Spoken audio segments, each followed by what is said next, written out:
Hello, everyone. Welcome back to Scary Movie, except of course the second one. Doing another little review on our channel for this one. Well, for my channel, and Amelia's just along for the ride, really.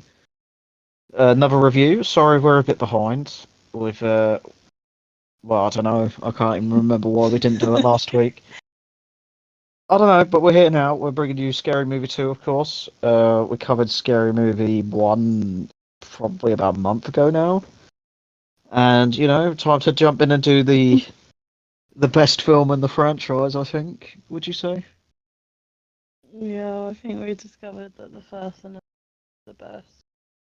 Well, yeah, the I, first and second easily, but after that, it's shit. But even the first one's a bit like, ugh. Anyway, so yeah, Scary Movie 2 is today's one. I'm, of course, Mitchell, your host, joined by Amelia. Fallen. No, that's She's just trying my to plug her own stuff, that's my Instagram.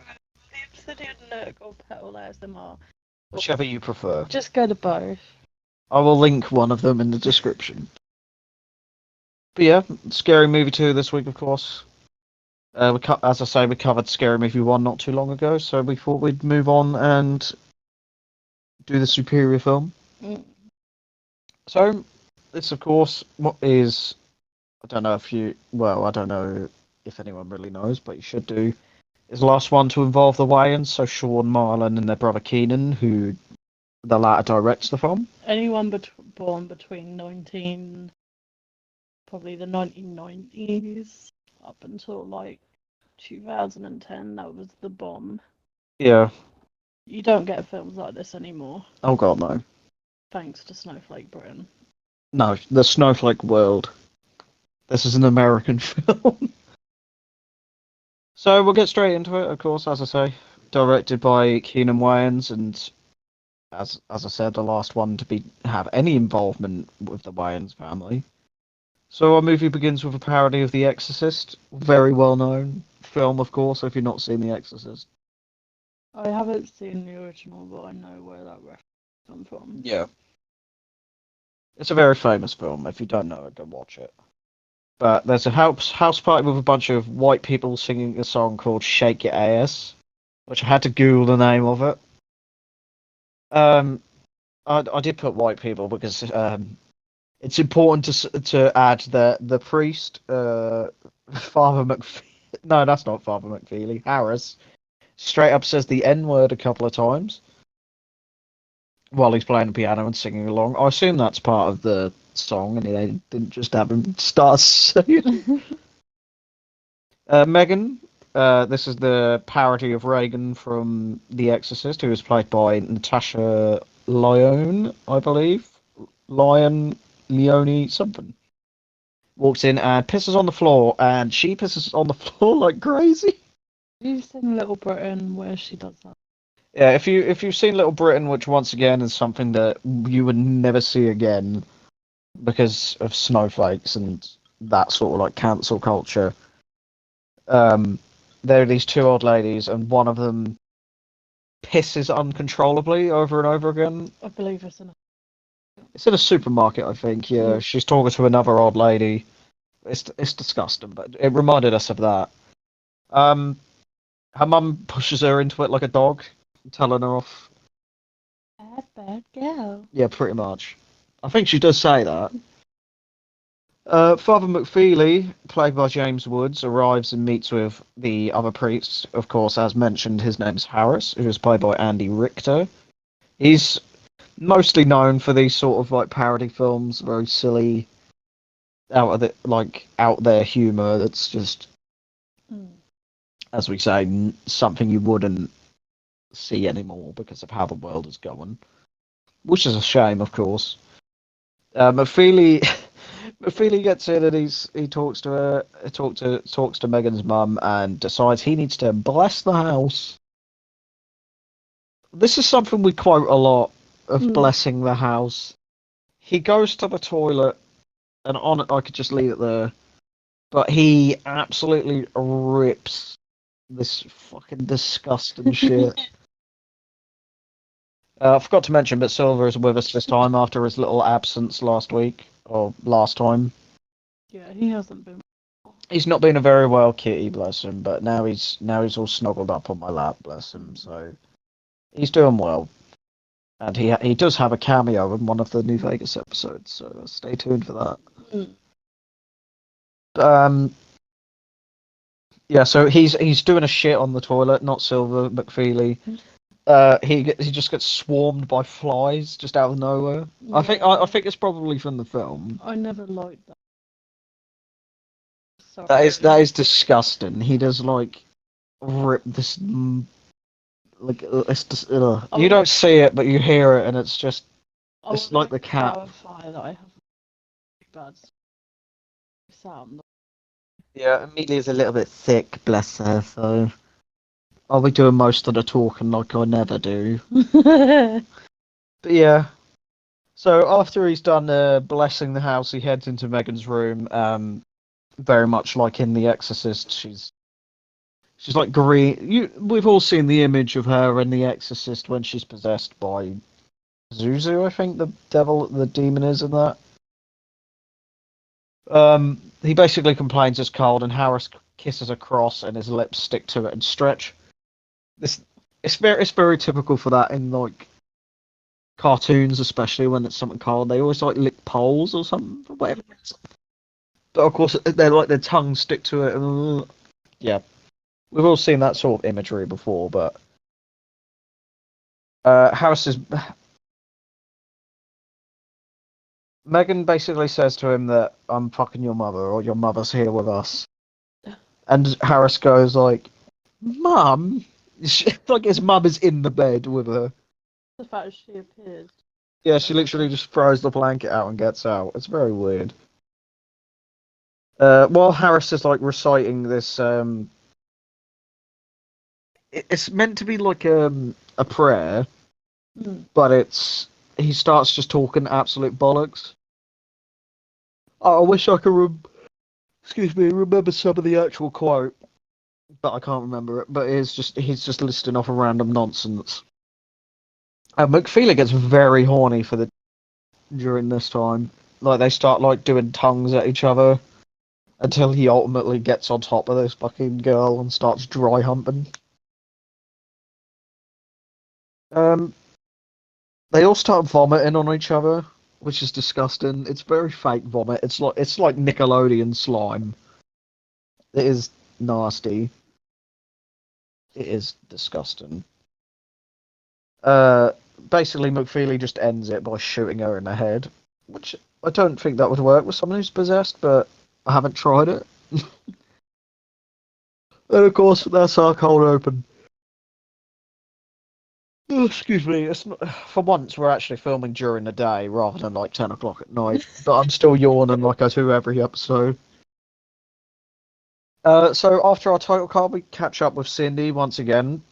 Our first film with a returning cast, played by Anna Faris and Shorty, Marlon Wayans, of course. Shorty is teaching her how to be cooler because they're now in college. She basically assaults a woman by strutting and like pretending to be all like tough, and literally like pummels this woman and and steals a jacket off her. Of course, we then meet Ray and Buddy. Ray is, of course, Sean Wayans, back from the last film, and Buddy is played by Christopher Masterson. Ray has a tattoo that is his name, and a friend has one that says "fucked me." And it's like, Ray, Fucked me, Ray. Me. And it's like, oh wait. Yeah. I couldn't figure out who their friend was in the cast list, so I do apologise for that. I do try to get it so that I get everyone who I can credited, because everyone's part of this film. So after this, we get a scene where we get to catch up with Brenda, of course, another member of the returning cast. Sorry. I can't remember if I think her name is Tori Spelling. I can't remember what her character's name was in the first Scary Movie, so I don't think it was Alex. Of course, she's another thingy. She's another member of the returning cast, I should say. I'll just see what she was called in the first one because I feel bad. So I don't think it's Alex. She's called Alex in this, but uh, can't find her now. Very helpful. Very helpful that I can't find her anywhere on the cast list. Sorry, this is a bit of a random side note. When we do this in one take, it's the fucking headset. We're not very good at editing. Well, I can edit, but we're like sort of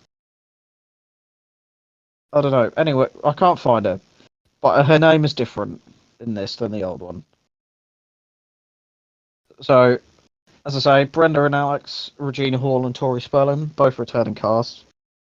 We also get to meet the professor, played by the one and only Tim Curry, who is famous for a wide variety of films. And Dwight, of course, David Cross. There was one moment.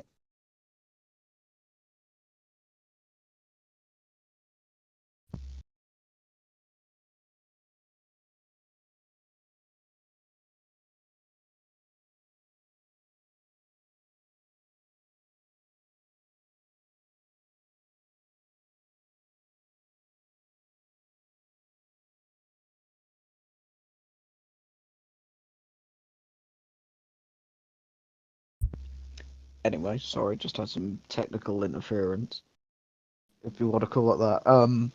But yeah, we're back. Sorry, as I say, we can't really edit this sort of stuff out, so I do apologise for those few moments of silence. Of course, Professor Tim Curry and Dwight, played by David Cross. David Cross will always be the guy from Alvin and the Chipmunks for me. I was gonna say Anna, is it Ferris? Anna Faris, yes. Yeah, I recognised her because she's in the Hot Chick, which is on Disney Plus at the moment. She was also in the House Bunny, Cloudy and Chance of Meatballs, the Emoji Movie. She's done The Emoji Movie, oh god, what a fantastic. Alvin and the Yogi Bear. I used to watch that a lot. She was in that. I highly recommend you go and watch the Hot Chick. You heard it here You heard it here first, folks. Go watch Happy the Hot Feet Chick. 2. Anyway, she's in a lot. We're not going to do this with every cast member. We could have gone over this in the last one because I can't remember. They discuss going to the house from the intro in order to study some ghosts, which is interesting because basically the professor just wants to fuck. Mm. Bless him. Anyway, He's a Buddy bumps into Cindy and they end up making friends. Buddy gives her he does give her a massive wedgie. yeah. He's like he doesn't know how to handle. Well, he wanted to be in a relationship, and then, well, they wanted to like start dating, but Cindy didn't want to. So basically, she's like, "We could be friends," and of course, because he's a stereotypical guy, he doesn't really know how to be friends with a woman, so he gives her a giant wedgie. Cindy is driving up so of course that's it for that scene. We then start heading up towards the road, heading up towards the house. Cindy is singing along to a song. I couldn't find the song. I didn't know if it was one they just made for it, but here we are. And the radio tells her to shut the fuck up, I think. Yeah, it's Little like, iconic shut scene. the fuck up and let me sing. La, la, la. Sorry, I have autism, so I have to like. I just. You also have to mention it every time you do something. Yeah. So Cindy arrives and knocks on the door. The knocker is a big pair of balls, like a giant nutsack, and she knocks it, and the house like screams in pain. Mm. She enters and meets the parrot, who apparently has a massive cock. The parrot will be back. I can promise you that. Oh my goodness, is the parrot actually real or is it CGI? The parrot's real, Oh really? except for like some of it where it's like a puppet, Oh okay. not where it shits right at the end of the film. Yeah. Heading into the kitchen, she meets the best character in the film, Hanson, played by Chris Elliott, and his strong hand. His strong hand, Oh which is my another God. thing we quote all the time. It's a classic. He takes her up to her room, and on the way, he describes the paintings, and they pass a clown doll. So the paintings are basically our antagonists. It's the there's a painting of I can't remember Hugh Kane, I think his name is, who is a ghost in this film, and his Yeah. mistress, I think. Wasn't there P Diddy? There was like some random one. There was like a pimp. Yeah. Like if there was like a pimp, it was very weird. But he isn't. Sir not appearing in this film. That's what it is. Of course, there's a bit of like foreshadowing in the clown doll. When they get to the room, he helps her in, and I've put in quotation marks. Fanny coming through. Fanny coming through. Make way. Make way for Fanny. Yeah, it's fucking brilliant. But there was also a black cat called Mr. Kittles, who likes to switch from a real cat to a very bad puppet. I can't remember if we discussed that before about. I think it was fighting something. There was a fight. We may have just been watching it, but there was a fight where it looked like this scene of someone clearly fighting a puppet. The professor and Dwight are in their little HQ area in the basement. They set that up quick. But Hanson walks in and starts an insult match with Dwight, which is fucking brilliant. How about I give you a hand? The insults I'll be the bigger were man kinda and good. walk away. What? Walk. Away. Dwight bumps into the parrot and Shorty comes up and they are both insulted. He sort of insults Dwight at first and then Shorty's like, it's just a parrot, and then like basically starts a fight with it. At dinner, we also meet Theo. I forgot to put that Theo is in an earlier scene where we first meet Dwight and the professor. Theo is played by Kathleen Robinson. She's basically this film's sex appeal, which is pretty common for these sort of parody films. Hanson brings in dinner, which is another icon, because he starts to serve it up using his strong hand and coughing all over it. It's nasty. Yeah, and then it's like the only thing that hadn't been touched by him was the pie. Yeah, he ordered out for dessert, but then they all started playing with it, and then he just stuck his hand in. And... Oh, sorry, I disturbed the kitty. Sorry. Sorry, we got distracted. That night, a basketball bounces down the stairs to them, and there's this really awkward scene where they're all like dancing and doing tricks. It's very drawn out, but it is fucking funny to see the obvious like doubles. Cindy's wandering up the halls as a ghostly voice tells her to check the music room. Buddy finds her and lobs an American football at her. I don't really know the difference between an American football and a rugby ball, but the American football is not a football because you barely play it with your feet. Like what? Anyway, side tangent. The two then head off together and they find some bloody footprints leading to a bookcase. It just sort of lead to well, they say it's a secret study, but of course it's a suspicious bookcase that has a secret room behind it, like a fucking Scooby-Doo movie. But she finds a newspaper describing how Hugh Kane, who I will now credit as being played by Richard Mole, and his mistress couldn't find anything for her, who was the two of them were murdered, of course, because they're ghosts now. They also find a painting of Hugh Kane's wife, who apparently looks like Cindy. They use that as like this recurring gag, and I do not understand how it apparently looks like. I could not see the resemblance. But Kittles then walks in. I could. Oh, could you? Yeah. Good for you. Except that, you know. A little bit. I could see it in a different picture, but that one there, I couldn't.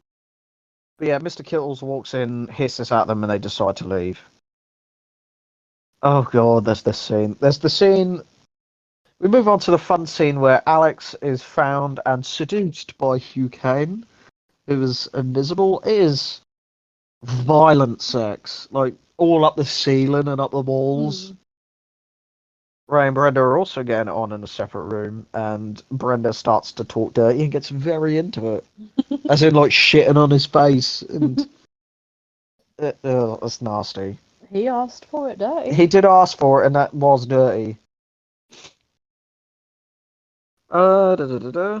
Cindy is found in her room by Mr. Kittles, and there's this very awkward fight as I said earlier about her just fighting this like rag that's meant to be Mr. Kittles, but somehow she fucking loses to the cat.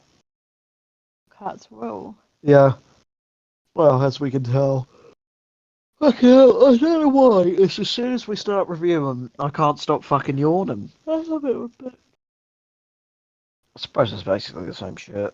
The professor is skeptical later on when Cindy comes in to talk about how Mr. Kittles beat the shit out of her. He suggests that Theo and Cindy could share rooms.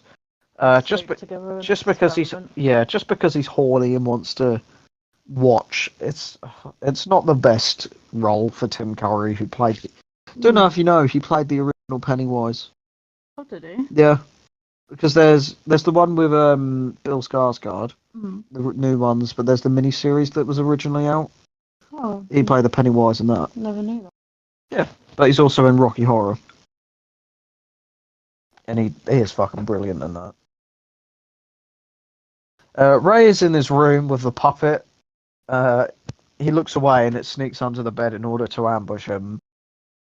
It drags him under, but Ray ultimately overpowers, and I assume, well, his massive cock comes out and like wraps around his neck and pulls him under. It's a parody of Poltergeist, I think, is the film, but without the rape essentially of this puppet.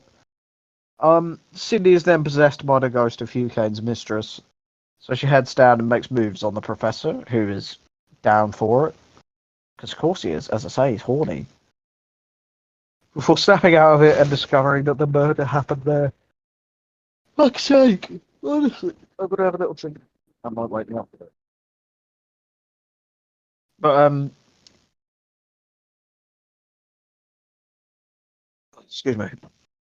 So, we then get the next scene where Shorty is watering a plant with bong water, which, in a really cool, like, bit of stop motion animation, you see it sort of break out the pot and grow. Shorty's then grabbed by the giant plant and rolled into a blunt and smoked. But he's fine with it. He says he's fine with it because he's getting high as a motherfucker. Buddy rescues him Buddy, Ray, and Cindy arrive, and Buddy rescues him by giving the plant snacks for its munchies, and it fucks off. So the professor heads back into the basement, and Dwight says they need to cancel the experiment. And the professor declines before giving Dwight the keys. Buddy overhears and then tells the others about what they're doing.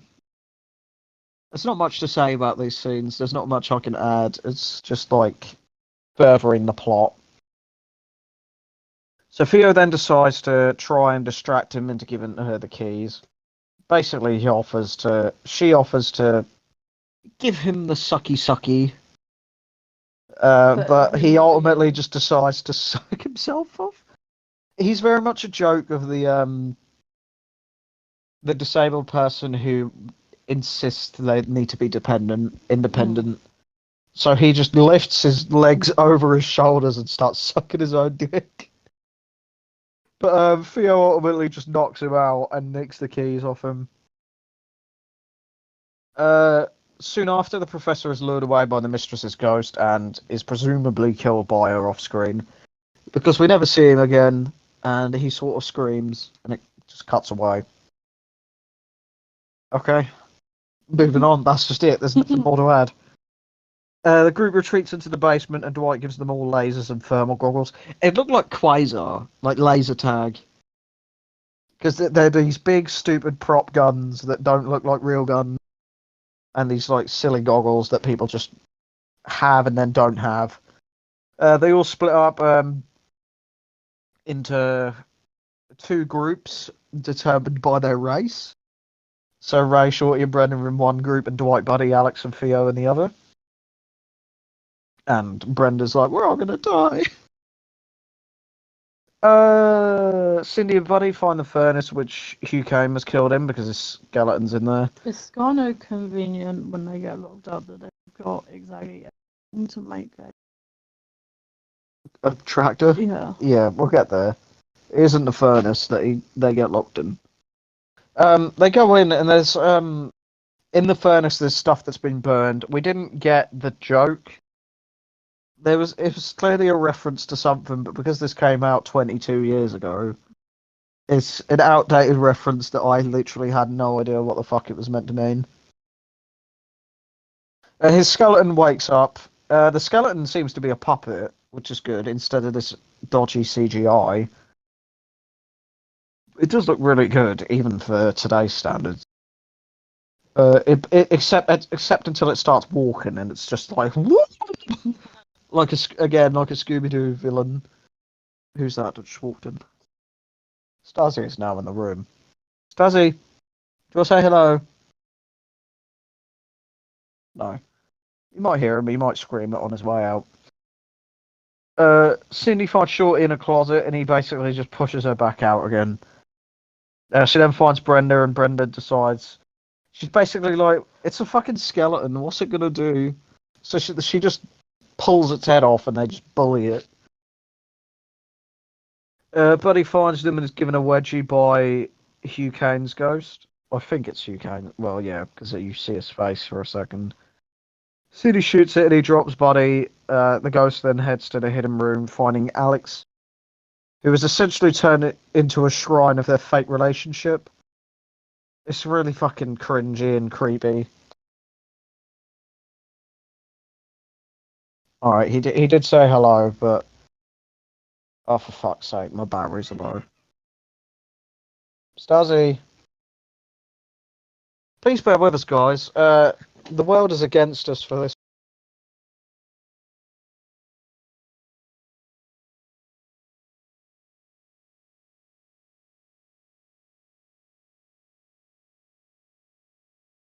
Hello, we're back. No, we're not. We are back. We are kind of back. I don't know what's happening. Now it's not picking me up at all. Hello? I don't know what's happening.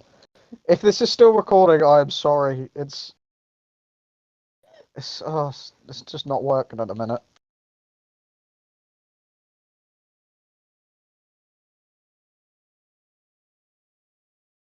Are we in business?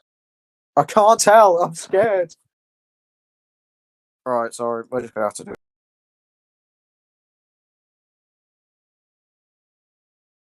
Right, we're back. I do apologise for our mad ravings there. I think in reality all it did was turn the fucking overlay off, so I didn't think we were recording still.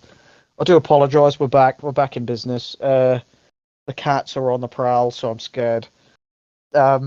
I can't even remember where we are now. It's the shrine. Yeah. Tiny, get down. Fuck's sake, I'll give up. Anyway, Alex is there and tries to talk to him, but is repeatedly attacked. Oh, for fuck's sake. She's now on the windowsill. Just let her be. Surely. Anyway, so Alex is there, tries to talk to him, but she just gets loads of shit thrown at her. Ultimately, a chandelier drops on her and kills her. I didn't know that did kill her because she sort of is alive for a bit, but I had to Google it, but no, she is dead. You can just see her silhouette behind the curtain, bless her. Shorty is found by the mistress's ghost and, of course, has sex with it, because everyone just has sex in this film. This is going to be quite a short one. I do apologise if this ends up being a bit shorter than our usual. But there's not a lot to say. You've just got to watch it because it's so much. The fact there's not a lot to talk about is a good thing.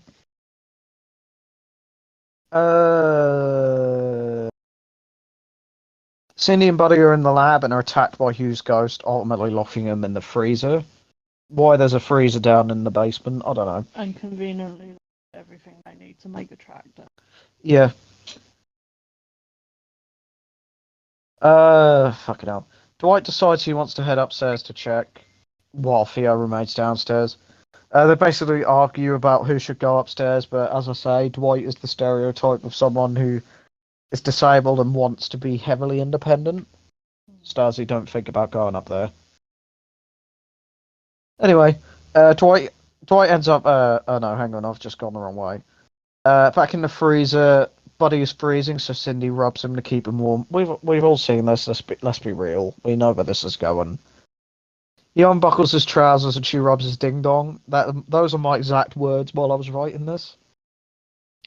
He finishes and it's like opening a fire hydrant with the amount of cum that comes exploding out of his dingaling. Dwight is ambushed by Hugh upstairs. The two then race around in their wheelchairs like Mario Kart. Dwight ultimately ends up falling out of a window, barely hanging onto a lamp. And of course, this is the scene when we get the famous "Take my strong hand, take my strong hand," and then but Dwight ultimately falls after declining to grab this mangled up hand, which is fair. Don't blame him.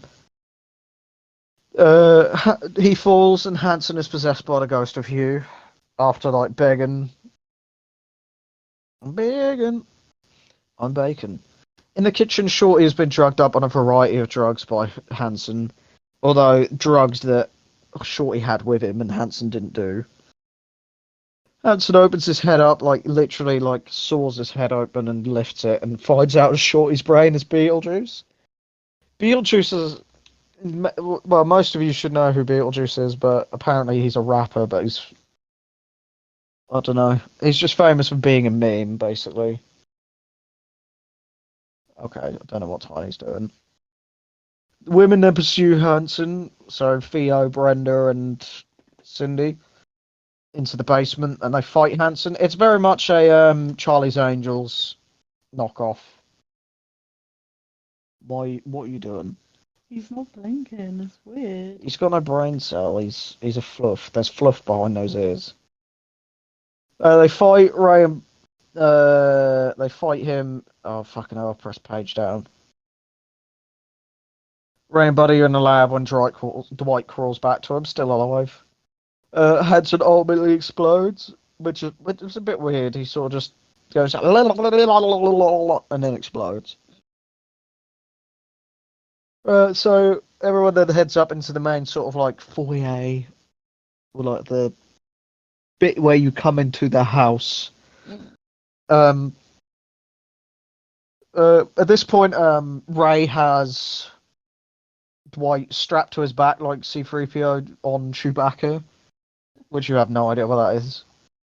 Well, you know who they are, but you don't know what I'm on about. Kane attacks Cindy, who's stood on a platform used to capture ghosts. Ray ends up saving Cindy to allowing the trap to capture Kane, and the group celebrates. So, sometime later, Cindy then has the bird, a parrot. I don't think the bird ever had a name, but here we are. She receives a phone call from her dad before Buddy arrives. Of course, the dad in the first film was a drug dealer. And finally, she actually punches Buddy, does she? Yeah, she punches Buddy. And you gotta be quicker than that. So yeah, Buddy arrives, she punches him, and the two go to a hot dog stand to be greeted by the one and only Hanson, somehow still alive. I'm confused about the end, because how was...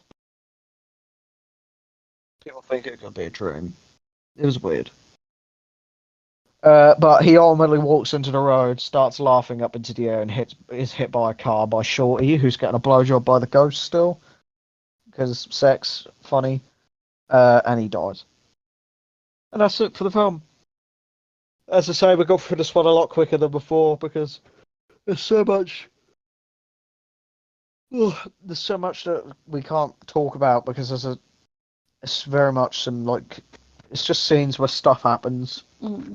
But there's so many jokes I can't list because it's just like you just gotta watch the film and find out. I don't know if it's really worth doing the best or worst kill of the film. I'll get them out of the way anyway. They're all pretty shit. Only like 3 people die in it, I think. Yeah. Best kill can go to Alex, crushed by the chandelier, even though I was uncertain until I had to Google it. And then the professor can be the worst because he just dies off screen, supposedly. Overall, what are your thoughts? I mean, I like it. It's good entertainment. It's easily the best in the series. So, Yeah. oh, Sorry. yeah, really good film. It was very silly. It was very funny. It's an iconic film, even though it's, as I say, it's quite outdated. But that's the only issue with parody films like this. But the acting, as usual, was good, even though I think Tim Curry was a bit wasted in this film. Just for how iconic it is, it's so silly and funny. It's just great. It's a lot. It's definitely a step up from the first one, just because the first one was. It had a lot of problems. There's quite a lot of issues with that. Lots of unhealthy. Can't remember what you call them, even though I've used it already. There were unhealthy depictions and jokes made about types of people, stereotypes. Yeah, definitely put it up there. What kind of rating would you give it?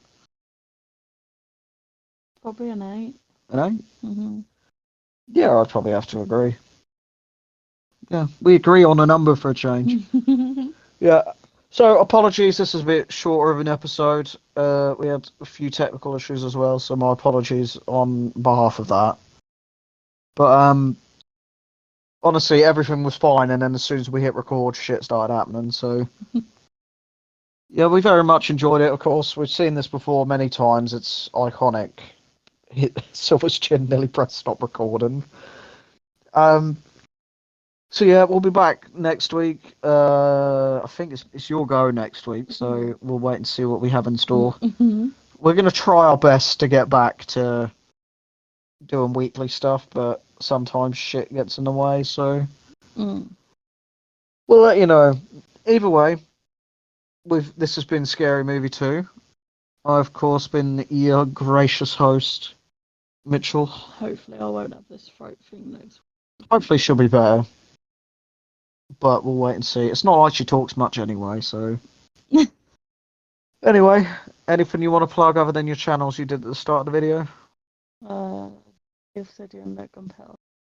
So she plugged our channels again. Anyway, of course, we'll catch you in the next one. And I don't know, shall we add like a little sign off, like how people are like, have a good week? I don't know. Don't do drugs, kids. See you later.